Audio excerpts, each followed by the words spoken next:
கற்றாழை காய்ச்சிய எண்ணெயை தலையில் வைத்து தலை முழுகினாலும் சரி பித்தம் வேகமாக குறைந்து போவதை பார்க்க முடியும். கைக்கு மருதாணி இடுவது, கலாச்சாரமாக மருதாணி இடுவது பெண்களுடைய மிகப்பெரிய ஒரு கலாச்சார பழக்கம். அழகுக்காகன்னு சொல்லி சொல்லி சொல்லி அந்த பழக்கத்தை நம்ம மாற்றணும். அழகுக்காக அல்ல, ஆரோக்கியத்திற்காக அப்படின்றத நம்ம புரிஞ்சுக்கணும். இன்னைக்கு நிறைய கெமிக்கல் சேர்ந்த மருதாணிகள் கிடைக்கிறத பார்க்குறோம். தயவு செய்து அது எதையும் பயன்படுத்தாதீங்க.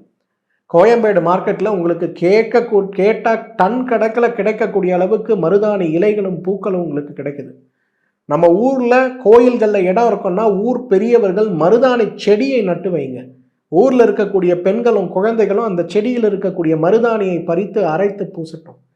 மருதாணி வைக்கின்ற குணம் இருக்கக்கூடிய பெண்களுக்கு கருப்பை மண்டல நோய்களோ குழந்தையின்மை நோய்களோ ஏற்படாது. நல்லா புரிஞ்சுங்க. ஏன்னா பெண்களுக்கு பெரும்பாலும் குழந்தையின்மை நோய் ஏற்படுவதற்கு அடிப்படை காரணமே உடல் சூடு தான். அப்போ உடல் சூடு அதிகமாக இருக்கக்கூடிய பெண்களுக்கு மாதவிலக்கு சார்ந்த நோய்கள் ஏற்படும் அப்படின் போது அப்போ பித்தத்தை குறைக்க எடுக்கக்கூடிய முயற்சியாக நாம் மருதாணியை தொடர்ந்து வைக்கக்கூடிய ஒரு முயற்சி செய்தாலே போதும், நம்முடைய பித்தம் வேகமாக உடலில் ஊறிக்கொண்டே இருக்கிறத பார்க்க முடியும்.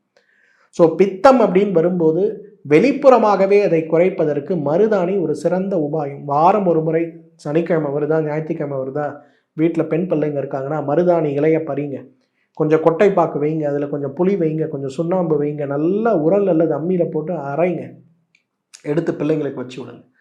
மருதாணி வச்ச பிறகு பார்த்துங்க அந்த உடல் சூடுனால் மருதாணி கருக்க ஆரம்பிக்கும்.